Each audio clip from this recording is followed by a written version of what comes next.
தாய் தமிழ் உறவுகளுக்கு வணக்கம். கடவுளின் தேசத்துக்காக ஜெபிப்போம். கடவுளின் தேசத்துக்காக ஜெபிப்போம் என்ற தலைப்பில் இந்த காணொளியை நாம் காண்கின்றோம்.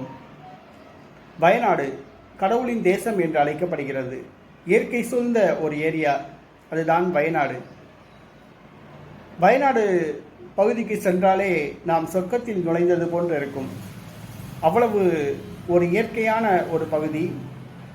குளுகுளு என்று பசுமையான மரங்கள் நிறைந்த பகுதி, பசுமையான புல்வெளி நிறைந்த பகுதி, அருவிகளில் நீர் ஓடிக்கொண்டிருக்கும், கால்வாய்களில் எந்நேரமும் தண்ணீர் ஓடிக்கொண்டிருக்கும், பாசன வசதி மிகுந்த பகுதி, சுற்றுலா பகுதி என்று கூட சொல்லலாம்.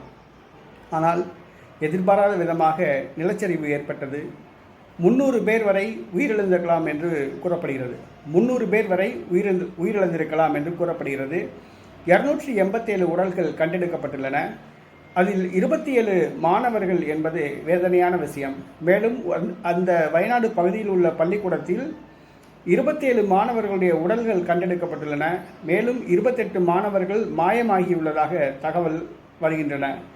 ஏறத்தாழ 1000 பேர் வரைக்கும் வயநாடு பகுதியில் பலியாகி இருக்கலாம் என்று அஞ்சப்படுகிறது. ஆனால் தொடர்ந்து இயற்கை சீற்றம், மழை பெய்து கொண்டுதான் உள்ளது. மீட்புப் பணிகளில் தாமதம் ஏற்பட்டுள்ளது. திரைப்பட நடிகர்கள், விஐபிக்கள் வயநாடுக்காக வேண்டி உதவிக்கரம் நீட்டியுள்ளனர். இந்த நேரத்தில் கிறிஸ்தவர்களாகிய நாம் வயநாடுக்காக நாம் ஜெபிப்போம். கடவுளின் தேசத்துக்காக ஜெபிப்போம். உயிரிழந்த அந்த ஆத்மாக்கள் இறைவனில் இளைப்பார நாம் ஜெபிப்போம். வயநாடு பகுதியில் மீண்டும் இயற்கை சீற்றம் ஏற்படாதவாறு நாம் ஜெபிப்போம். அந்த பகுதியில் மீண்டும் நிலச்சரிவு ஏற்படாதவாறு நாம் ஜெபிப்போம். அவர்களுடைய வாழ்க்கை தரம் முன்னேற ஜெபிப்போம். அவர்களுக்கு உதவிகள் கிடைக்க நாம் ஜெபிப்போம். கிறிஸ்தவர்களாகிய நாம் வயநாடுக்காக வேண்டி நம்முடைய ஜெபத்தில் அவர்களுக்காக ஜெபிப்போம். ஒரு சில மணி நேரங்கள், ஒரு சில நிமிடங்கள் அவர்களுக்காக ஜெபிப்போம். வயநாடு ஒரு வேதனையான ஒரு பகுதியாக என்று தெரிகிறது. வயநாடு ஒரு நிலச்சரிவு இன்றைக்கு இந்தியாவையே சோகத்தில் ஆழ்த்தியுள்ளது.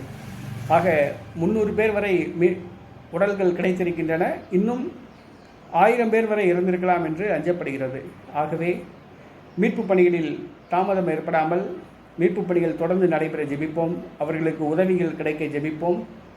இறந்த ஆத்மாக்கள் இறைவனில் இளைப்பார நம்முடைய ஜெபத்தில் ஒரு சில நிமிடங்கள் அவர்களுக்காக ஜெபிப்போம்.